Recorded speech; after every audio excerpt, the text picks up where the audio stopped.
Welcome back, everyone, to Wednesday Inspirational Book Lounge. I'm your host, Anna Murby. Today's guest is Hubert Carl. Hubert and Diane Carl were married for 45 years. They both were involved with ministering to the deaf before they met. After graduating from Sacramento Bible Institute in the early 1980s, they worked with biblical ministries worldwide for almost 20 years. During that time, they spent 10 years in Los Angeles, living in an apartment complex set up for meeting the needs of the deaf-blind. They went on to minister in a deaf church near Sacramento. Diane battled cancer for 30 years, and the Lord used her sickness to lead many people to Himself. She was taken home to be with the Lord on July 13th, 2024. Hubert is also a published writer on marriage counseling. Enjoy this week's installment of 10 Famous Evangelists, read by Hubert Carl.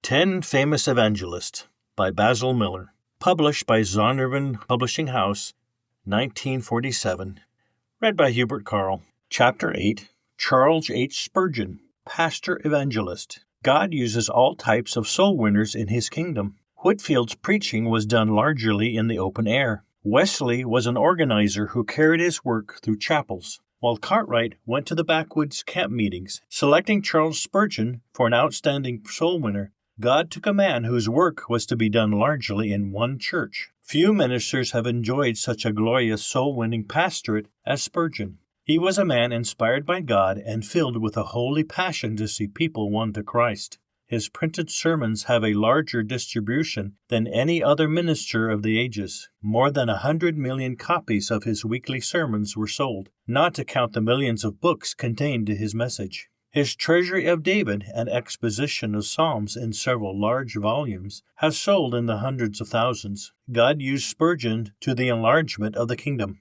Many of Spurgeon's forebears were ministers. His father, James Spurgeon, and his grandfather, John Spurgeon, were congregational ministers. Charles was born in the village of Kelvington, Essex, England, on July 19, 1834. Someone has noted that this was just 10 days after William Carey, the first outstanding modern missionary to India, died. Charles's ancestors, Hollanders, were influential and religious people. His mother, a gracious and godly woman, became the guiding light of his career, and through her prayers young Charles was protected during his youth. He lived 6 of his 7 years with his grandfather in Stambourne, where the aged man of 54 years had been pastor of the church, dying in his 88th year. He was a man of high character and native ability, and it was a blessed privilege for the lad to be with him during those tender years. Since most of the folk in the grandfather's house were aged, Charles had few, if any, young people with whom to associate.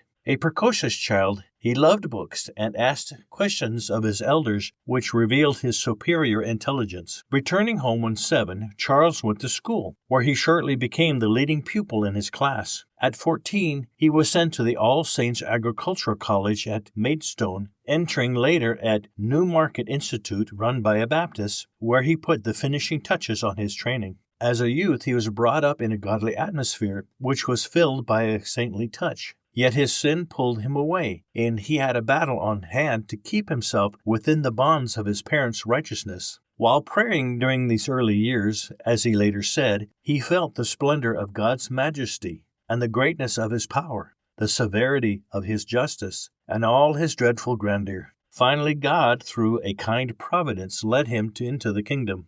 As was his custom, young Charles went with his father to a neighboring church, where he preached in the Congregational Church. But one Sunday a severe snowstorm prevented the trip, and his godly mother suggested, "You had better go to the Primitive Methodist Church." Consequently, he went, and on arriving he found a cold and bare building, with a dozen or so people around the stove, the minister even failing to appear. A thin-looking, as Spurgeon described him, visiting pastor took the pulpit and read his text, "Look unto me, and you will be saved, all the ends of the earth." The preacher proved to be God's man for the occasion, and with a small congregation present, he directed his message to each one. He sensed through the Holy Spirit that Charles was spiritually troubled, and he spoke to the lad, bringing the text home personally to his soul. "Look to Christ," said the minister. Look unto me. I'm sweating great drops of blood. I'm hanging on the cross. Look to me. I ascend to heaven. Look to me. Continuing, he said, Young man, you look very miserable. Look to Jesus Christ. Look, look. You have nothing to do but look and live. And Charles looked to Jesus, as he tells us, shortly to have the dark clouds rolled away. And that moment I saw the sun, and I could have risen at that instant and sung with the most enthusiastic of them of the precious blood of Christ, and the simple faith which looks alone to him. That Sunday morning, January 6, 1850, in the little chapel, made spiritual history. I can testify that the joy of that day was utterly indescribable. There was no expression which could have been out of keeping with the joy of my spirit at that hour. Immediately, Charles took an interest in church work, teaching a Sunday school class at Newmarket and distributing gospel tracts. He made public confession of his faith and was baptized on his mother's birthday, May 3, 1852. That day was cold and raw, and the event took place in the River Lark in Isleham, about 8 miles from Newmarket. Baptism loosened my tongue, and from that day it was never quiet.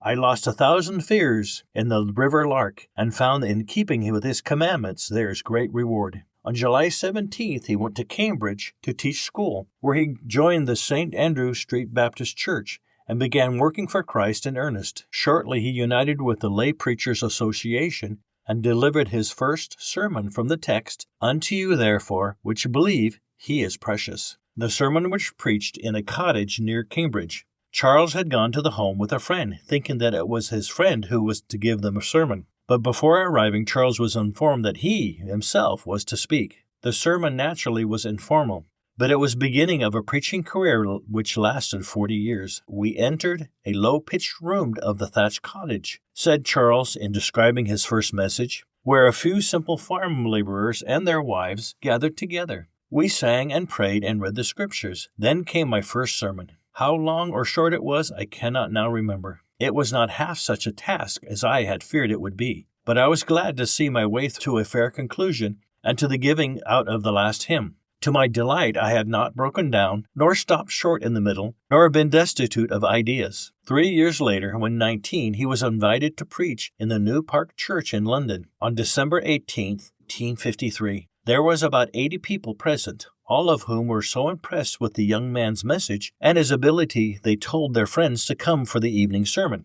As a result, the people called the young preacher to become their pastor, and thus beginning his remarkable London ministry. Soon the building was packed to overflowing, and larger quarters had to be provided. While the new building was being erected, Charles preached from February to May in 1855 in the huge Exeter Hall, where large crowds came to hear the young preacher, who was then 21.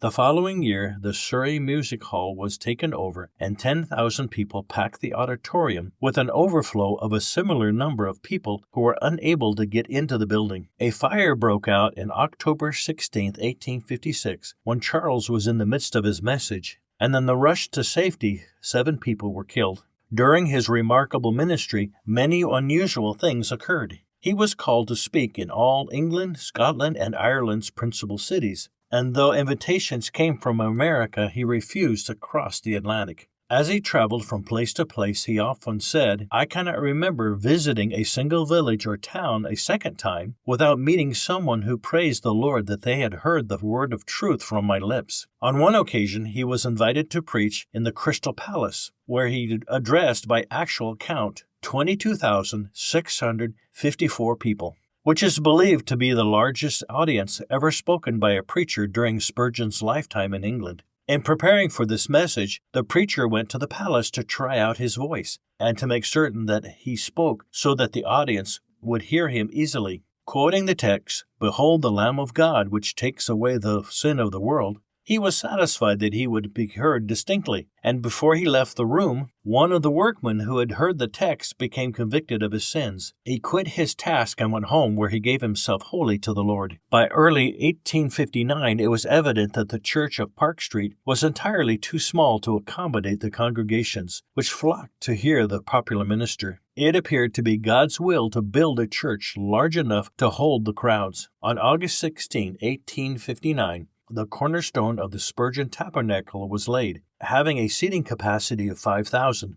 3,000 people attended the ceremonies, and it was not long until God enabled the minister to raise enough money to dedicate it debt-free. Under the foundation, symbolic of Spurgeon's belief and work, were placed a Bible, a hymn book, a declaration of faith, a declaration of the deacons, and the program of the day's events. At the evening service, the Lord Mayor of London was the presiding officer. The Metropolitan Tabernacle was opened March 19, 1861, and had the largest seating capacity of any church in the city. Spurgeon at that time was 27 and had been specially blessed of God. Many were the souls won to the Master during Spurgeon's long ministry at the Tabernacle. Speaking at a prayer meeting on May 26, 1890, he said, "There has not been a single day but that I have heard of 2, 3, or 4 having been converted, and that not but for 1, 2, or 3 years, but for the last 10 years. He also testified that there was not a single seat in the auditorium where a soul had not been converted during his ministry. When he took the church, the membership stood at 232.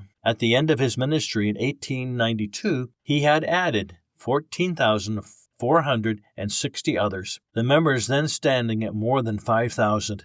It was not unusual for 500 new members to be added during a year. Most of these new members were converts he had won to the Lord during his preaching at the Tabernacle. The success of his work came through prayer, and many were the prayers he recorded, when God literally opened the heavens and sent the answer immediately. Numerous were the interests of this mighty preacher of the Word. He felt the need of training young ministers for the Lord's work. As a result, he opened the Pastors' College in 1856, where hundreds of young preachers received their training for the future activities in God's field of service. This required thousands of dollars yearly to finance it, but always God supplied the funds. It was more than a college, as Spurgeon affirmed in 1870, in reality being also a home and foreign mission society, where it sent out workers to other countries. During the year 1870, Spurgeon said that more than 350 preachers, having been trained in the college, were then active in England's churches, and many of them were filling the leading pulpits of the denomination. In 1866, Spurgeon wrote an article for his magazine, The Sword and the Trowel,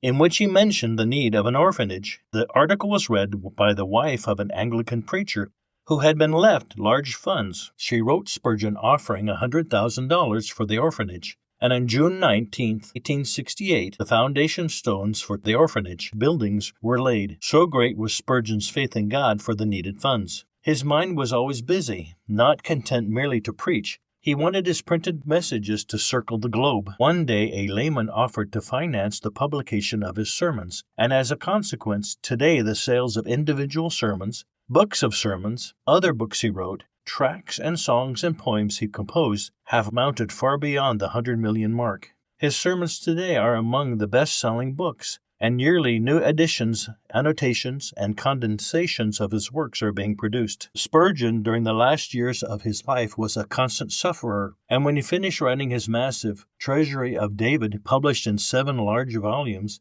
he said it was a result of his suffering, agony, and sickness. In 1891, he was permitted to spend little time in his beloved pulpit, his brother being the assistant pastor. In his lovely home in Menton, France, where he went for his health, he passed away on January 31st, 1892, and the funeral services were held in the Scotch church. The funeral services at the London Tabernacle were attended by possibly one of the church's largest congregations, where royalty mingled with the commoner, and telegrams from around the world poured in. God had blessed this mighty man to a marvelous degree, enabling him to win thousands to the Master through the printed word no less than the spoken word. David Livingstone carried one of Spurgeon's sermons, entitled Accidents Not Punishments, with him throughout his African trek. In time, the sermon came back to Spurgeon with the notation, "Very good." This delighted the pastor considerably. Today, the lad from the parsonage, used of God in his early 20s to preach to massive crowds, stands as a leader of Christian thought, for his sermons are probably read and studied by more preachers than any other minister of the ages. Thank you for tuning in. Come back next week for another installment of 10 Famous Evangelists, read by Hubert Carl. This is Wednesday Inspirational Book Lounge with Anna Murby.